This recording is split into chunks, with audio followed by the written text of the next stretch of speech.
If you would like to help grow and support this channel, please like this video by clicking the thumbs up icon below the video, share the video to your social media, and subscribe to this channel. To be notified of all new content, please click the bell icon next to the subscribe button. I have never monetized my videos, although I have been eligible to do so prior to the changes planned for February of 2018. I have chosen not to monetize my videos because I would not like to have advertisements for things I pose featured on my content. I do, however, have a Patreon and would appreciate any support you could offer by becoming a patron through Patreon. The link is shown here and below in the video description. Thanks very much for your consideration. Republic News, like my Medium publication, The Progressive Flame, is an independent media outlet. I am your hostess for Republic News, and I generally go by the name Liviana here, which is the name of a Romulan woman. This is my shtick, if you will, the idea that I am a Romulan providing news reports, philosophical discussion and commentary, and opinion editorials. One or two people have suggested that I might actually be a Romulan, but the answer to that question I shall leave for you, O noble viewer, to decide for yourself. I have recently renamed the channel to include my actual given name, Giovanna, so that it is now Giovanna Liviana, but I will answer to either Liviana or Liv for short, or Giovanna. There are a few diminutives for my name, but I prefer Giova. Of course, you can call me Miss Lane if you're nasty. Hello and good afternoon, or good evening, or good morning, or good whatever time of night or day it happens to be, wherever you happen to be. This is Liviana with Republic News. Much confusion unfortunately exists over the terms left, center, and right. As I have pointed out before, it is common to confuse left with liberal and right with conservative, which then generally results in the confusion of center with moderate. These, however, are terms which apply properly to different dimensions of perspective. Although liberal, moderate, and conservative are terms which are applied to several different dimensions of perspective, including attitudes toward change in society, attitudes toward culture, and theological attitudes, I mean to distinguish these in the present discussion from the terms left, center, and right by stating that these are for the purposes of this discussion, that is to say, liberal and conservative and moderate, for the purposes of this discussion are terms which apply to one's attitudes toward change in society, while left, center, and right should be reserved for one's views on economics. A few other terms need to be added to these social attitudes, to these terms used for attitudes towards change in society, in order to give a more complete picture: radical, progressive, liberal, moderate, conservative, ultra-conservative, and reactionary. I will save an explanation of the differences between these attitudes for another time, although I have discussed them in a little bit of detail previously, more generally. I will, however, be discussing social liberals and modern progressives a bit, as well as a bit of the history of the term progressive, and touch upon a bit of how they differ from one another in this discussion. A fair number of people these days talk about the left and attribute all manner of things to this supposed left, which are in fact not leftist views at all, because they have nothing to do with economics, but are instead about social issues. You may hear people talk about social justice warriors and associate them with the left, but the views generally associated with the so-called social justice warriors, who for various reasons are more accurately called postmodernist outrage mongers, are primarily concerned, at least allegedly, with society and social issues, and only secondarily, if at all, with anything to do with economics. Identity politics, for example, is concerned with social issues, not economics. A leftist would be concerned with economic matters and advocate solidarity, while identity politics tends to divisiveness, with a focus on what are, in some cases, extremely superficial differences such as skin color or ethnic origin, resulting in small groups associating with various particular identities battling one another over scraps from the table of the corporate oligarchy. This is not how to run what is sometimes called a political revolution. For such a nonviolent revolution to succeed, it would need all hands on deck working together rather than separated into tiny groups at odds with one another. This is not to deny that such demographics do exist and that they may have different concerns from one another, but the major concern should be altering the economic situation in order to make it more fair to all. As long as this more fair economic situation is still unrealized, the concerns of the various groups will never be successfully addressed because it will be a constant back and forth, with one group receiving preference temporarily, only to be supplanted by another group later, and so on. This is precisely the plan of the corporate oligarchy, the 1% and their lackeys, which is as old as empire and has been expressed as divide et impera, which is Latin for divide and conquer, or divide ut regnes, or regnes, which means divide in order that you may rule. In the 36 strategies of ancient China, this idea was expressed in strategy number 19, which is remove the firewood under the cooking pot, or remove the stick from the axe. What this means is a powerful enemy should be weakened by undermining his foundation and attacking the source of his power. So if the power of the people be in solidarity and cooperation, which is to say, if there be strength in numbers, then you should spread division within the enemy's camp and get his soldiers bickering among themselves. One of the easiest ways to do this is a technique which was used by COINTELPRO, namely, infiltrate the enemy's ranks and then spread doubt and suspicion about some of those in their ranks so that allies become perceived as enemies or at least rivals. Now, I know some of you are likely to say something like, but left is blah, blah, blah, and right is blah, blah, blah. But the easiest way to demonstrate that these terms left, center, and right have to do with economics is to start talking about communism and socialism, which will invariably be referred to as leftist. There are all sorts of other concepts, mostly of a social nature, which are today lumped in with what is regarded as leftist thought. But 60 years ago, many of those things were regarded as Republican Party values in the United States, and it would be pretty difficult to convince anyone that the Republican Party has ever been remotely leftist, because it hasn't. As far as right-wing goes, that's used a little more nebulously, but look up let's say right-wing death squads in Central America in the 1980s. Do you know why they were called right-wing death squads? Because they were fighting against communists and socialists. Now, communism and socialism are economic systems. There's your answer right there. Left and right and center are about economics, not about attitudes towards social change. But let me come back to this idea of the left. The left.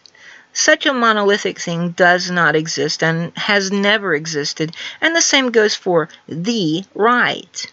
The reason for this is quite simple and ought to be obvious to those who are familiar with my work here and at the Progressive Flame. There are many lefts and many rights, and even many centers, precisely because of the reality that any given person's perspective involves multiple dimensions.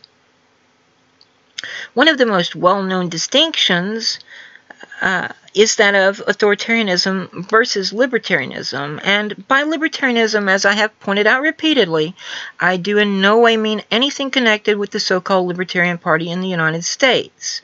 Rather, I refer to civil libertarianism, the support and advocacy of civil rights and liberties, and an opposition to authoritarianism. Obviously, left authoritarians and left libertarians will have significant differences of opinion and approach to leftist economic thought. Lumping both together into some imaginary category called the left is both unfair and logically fallacious. Logically fallacious because it is the fallacy of hasty generalization. The same is true where right authoritarians and right libertarians are concerned. The idea so often pushed is that someone who is slightly leftist or slightly right-wing might not be so bad, but an extremist of either economic tendency is somehow undesirable. This notion overlooks the distinction between authoritarianism and libertarianism, but also plays into the ridiculous idea of horseshoe theory. Why horseshoe theory is ridiculous is that it confuses extremism with fanaticism and then asserts that extreme left and extreme right may be poles apart in beliefs but are very similar in how they seek to apply or achieve the realization of those beliefs. And this consequently elevates centrism to the ideal, as if centrism itself could never include extremism, which is nonsensical. The issue is not with an extreme form of leftist or right-wing economics, so much as it is with fanaticism. Fanatics are, if not invariably, then almost invariably authoritarian, and they have no tolerance for even the slightest, tiniest dissent from whatever they view as orthodoxy. In the worst cases, even sincere questions are not tolerated, and anyone who seeks to understand better by asking such questions is viewed with at least suspicion if he or she be not regarded as certainly a threat. So now with these preliminaries out of the way, I come to talk at last about what I set out to talk about in this video, which are the concepts of revolution, a supposed resistance, and those groups who claim to be Antifa or Antifa in the U.S. today. Much talk of revolution has been heard going back to the primary cycle of the election of 2016, much of it from Berners, B-E-R-N-E-R-S, those who supported Senator Bernie Sanders' bid for the Democratic Party's nomination for president. Most burners, in my experience, and I know quite a few because I was one of them, understood this revolution as it was intended, namely as referring to what has been called a political revolution, rather than a literal, physical, violent revolution. The former, a political revolution, is desirable and involves a paradigm shift which will change the social, political, and economic situation of the United States by non-violent means. The latter, a literal, physical, violent revolution, is foolish and foolhardy. It is a notion which would only result in many good people dead or in prison. Destructiveness is not the answer. Violence is not the solution. I am a member of the Green Party of the United States. In the platform of this party are listed what are known as the 10 key values of the Green Party of the United States. The fourth of these 10 key values is nonviolence. This is not the masochism and martyr complex of a slave morality. The platform explains and elaborates on what we mean by nonviolence as follows, quote, "It is essential that we develop effective alternatives to society's current patterns of violence. We will work to demilitarize and eliminate weapons of mass destruction without being naive about the intentions of other governments. We recognize the need for self-defense and the defense of others who are in danger. We promote nonviolent methods to oppose practices and policies with which we disagree, and will guide our actions toward lasting personal, community, and global peace." End quote. I believe this is all I need to say about the concept of revolution for now. Moving on to the so-called resistance, this has become a rather sad joke, if indeed it were ever anything more than a sad joke to begin with. Progressive left libertarians for a while were referring to this as Mac resistance, with the implication that it is little or nothing other than top-down prepackaged kitsch foisted upon the gullible by the Democratic Party establishment in order to lull people into a false sense that they are somehow doing something effective against what is actually a sham enemy. A sham because the Democratic Party establishment is just as much a neoliberal corporatist and neoconservative warmongering party as the Republicans whom it pretends to oppose. Special events are coordinated in which participants go listen to posturing personalities playing roles as some sort of leaders of the supposed resistance and trying to stir up passions and a sense of self-satisfaction over their largely pointless marches and rallies while wearing ridiculous pink pussy hats and carrying signs bedecked with expressions of outrage or platitudes, thus producing an obsession with purely symbolic victories and effecting little or nothing. More interesting and revealing, though, is the fact that McDonald's-themed kitsch, such as clothing and tote bags, is offered with slogans such as "Supersize the Resistance," thereby demonstrating how closely tied this so-called resistance is with the power of global corporatism, as has been pointed out in an article published by Paste magazine last April. You can find the link in the description.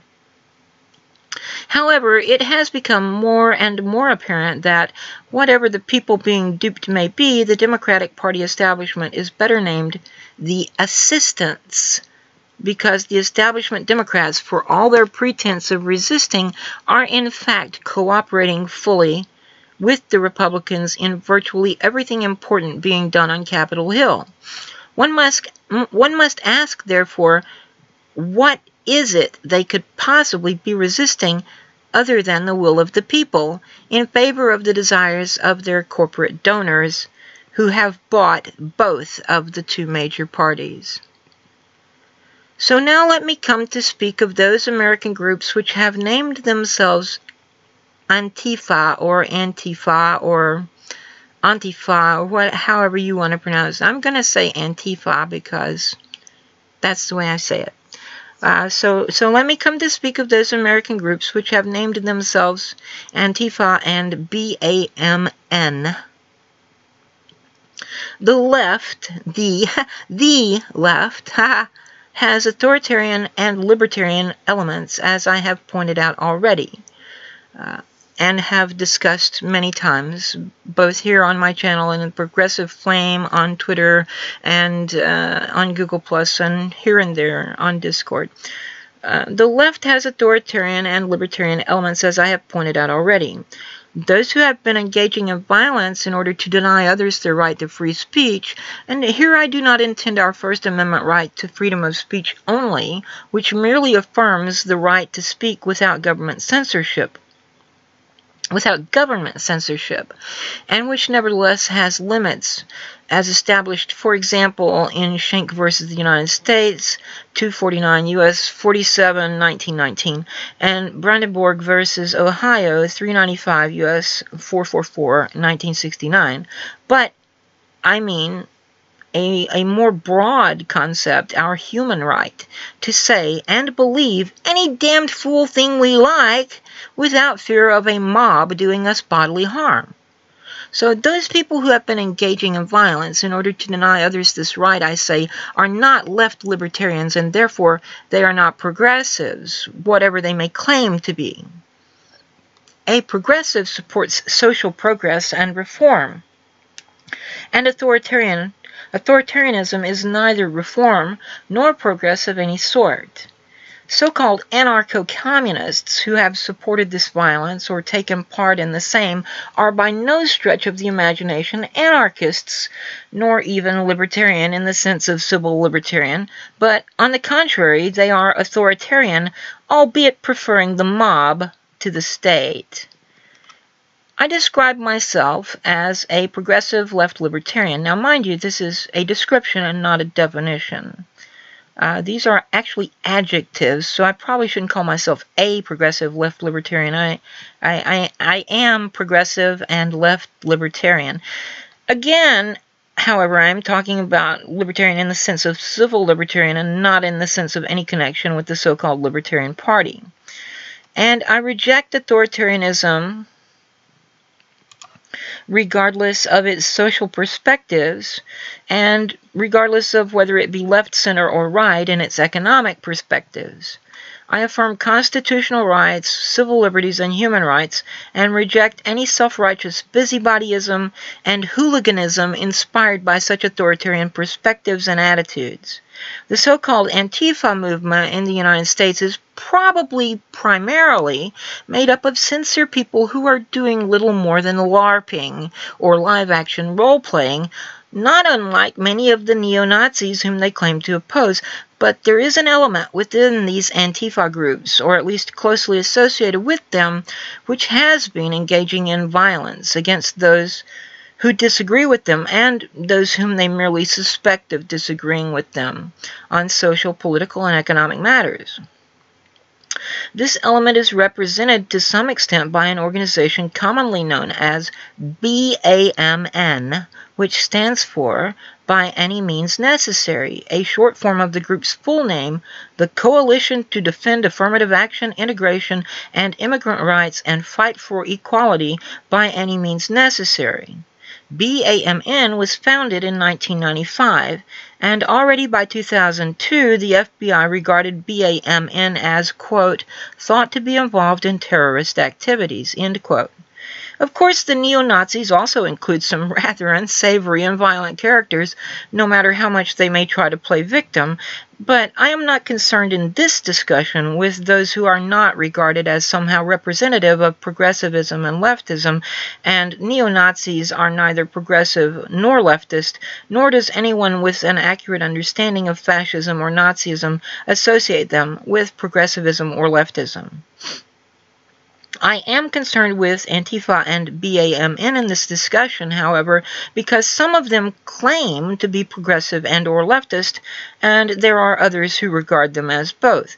This, of course, affects how someone like myself is seen when I describe myself as progressive and leftist.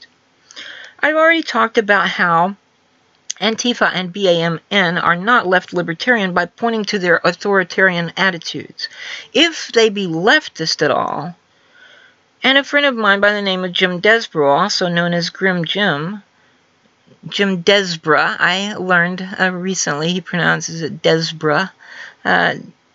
Jim Desborough, also known as Grim Jim, a friend of mine, says that Antifa and BAMN are not leftist. But if they be at all leftist, then they need to be distinguished from those of us who are left libertarian. So having talked about the differences between leftists in terms of authoritarianism and libertarianism, now let me talk about the term progressive and its history and more recent uses. In the late 1800s and early 1900s, the term progressive was rather vague and referred only to someone who believed that reform was necessary. What exactly was meant by reform varied significantly from one group to another and even from one person to another, such that there were people advocating for women's suffrage who were regarded as progressive by themselves and others. But there were also people who advocated for alcohol prohibition who were likewise regarded as progressive by themselves and others.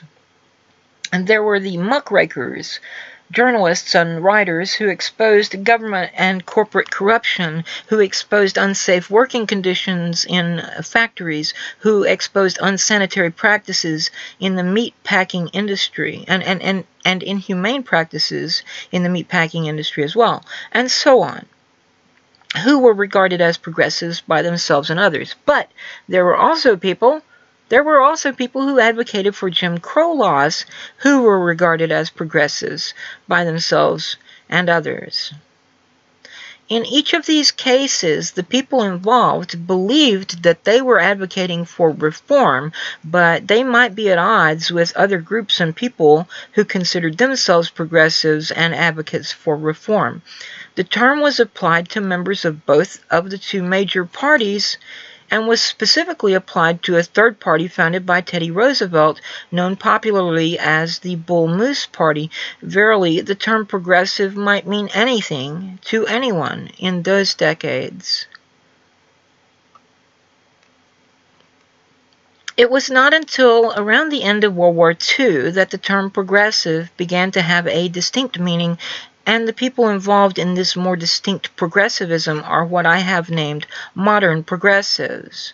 Around the same time was when the term liberal came to be used politically to refer to social attitudes rather than someone who supported the ideals of the Enlightenment in their various aspects. These new liberals regarded the others as classical liberals and thought of themselves as social liberals, although they generally just called themselves liberals. Both the modern progressives and the social liberals derived their perspectives from the ideals of the Enlightenment and the earlier classical liberals, although they might not agree on the particulars. And the two groups had much in common, but they were never identical as they did differ in several particulars. At times they might work together toward a common goal, and at other times they would oppose one another.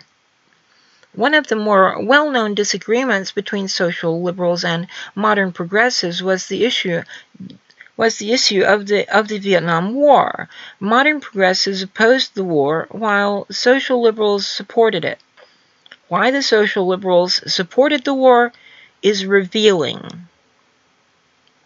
Most social liberals were members of the Democratic Party by the end of the 1960s, and both John F. Kennedy and Lyndon Baines Johnson, JFK and LBJ, were Democrats, presidents who supported the war effort. The reason, then, was as simple as partisan loyalty. Modern progressives, on the other hand, were largely not heavily invested in any political party and might be Republicans, Democrats, or other. Indeed, as I have pointed out many times in the past, the 1956 Republican Party platform was one of the most progressive party platforms in American history, and certainly more progressive than the 2016 Democratic Party platform, which was so widely proclaimed as somehow progressive. But this takes me to my next point about the meaning of progressive. In the United States today, there are at least 3 very different groups using the label progressive to refer to themselves. There are these aforementioned social liberals who attempted to rebrand following the 1988 election, who are basically just partisan Democrats. They are not ideologues, they are not thinkers, they are just partisan loyalists, and the reason they tried to rebrand was because they were too spineless to defend the term liberal from Republican attempts to smear it throughout the 1980s, as I have pointed out many times in this channel and elsewhere. I've even been quoted on this recently in a YouTube Saints live stream by my friend Nick Goroff, also known as Wizard of Cause, one of the 2 hosts of the YouTube Saints show. So there are those partisan Democrats who have tried to co-opt the name for themselves. But there are also the victim-playing outrage mongers who've been influenced by the hyper-relativism of postmodernism. These people are often called social justice warriors or SJWs, although they have very little, if anything, to do with promoting social justice. They are the people whom some call regressives and believe to be the group most associated with the label progressive. They are not progressives because they are authoritarian and only started calling themselves progressive after some partisan Democrats did. The third group, which uses the term progressive in the U.S. today, is that concept, that movement or thought current, which I have called modern progressive already. This third group uses the term progressive in the U.S. today, and they took on some new blood recently from those inspired to some extent by Bernie Sanders, who calls himself a progressive and distinguishes progressives from liberals. But the modern progressives are also able to see Senator Sanders' failings and are willing to speak of those failings because we're not blinded by his cult of personality. There are some people who are like Bernie all the way, Bernie no matter what, Bernie or bust, Bernie, Bernie, Bernie. And when you point out to them that Bernie himself said, no, no, no, no, I'm not your savior. If you're looking to me to be some kind of savior, that's not me. You know, he said no person, no one person, not Bernie Sanders, not anyone, can do it all by himself. And he would also say things like, not me, us. See, Bernie explicitly rejected the mantle of Messiah. He explicitly rejected the cult of personality. But nevertheless, there are some people who still regard him as the answer. And I don't think Bernie himself thinks of himself that way.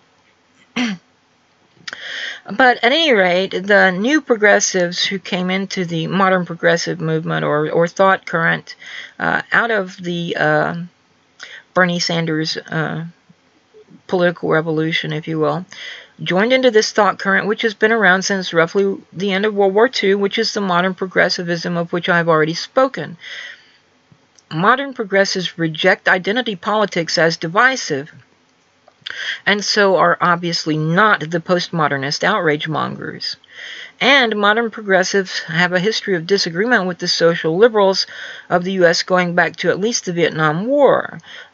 Also are pretty critical of the Democratic Party, so can't be regarded as Democratic partisan loyalists. These people, and I count myself among them, modern progressives, are almost invariably libertarian in the civil libertarian and anti-authoritarian sense, not in the objectivist sense. And we don't really appreciate being lumped into the same group as the outrage mongers who co-opted our descriptor and are very vocal, thus drawing much attention, while we modern progressives who've been around for decades before these kids came along are not attention whores like they are, and thus attract less attention from those noticing only the loudest and shrillest voices. In conclusion, then, Antifa and BAMN are not progressive. They are faux-gressive or fake progressive, or as some might say, they are regressive. If they be leftist at all, then they are left authoritarian and should stop being described as the left or even the extreme left, because there are extreme left libertarians, such as my friend Jim Desborough and myself, who am not quite as far to the left as Jim, but I am still a leftist. There are extreme left libertarians, such as my friend Jim Desborough and myself, who want nothing whatsoever to do with the authoritarianism and violence of these thugs. So that's all I have for you today.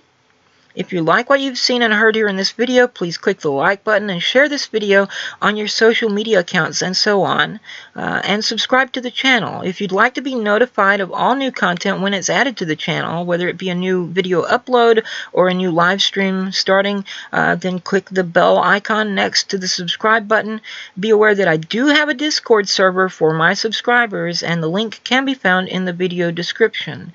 I also have a Patreon, which is linked in the video description, and my Patreon patrons will get some perks as described on my Patreon page. So if you like what I do here on this channel and or at my Medium publication, The Progressive Flame, then please consider supporting my work through Patreon. Thanks for listening. Have fun, but stay safe. For Republic News, this is Liviana signing off.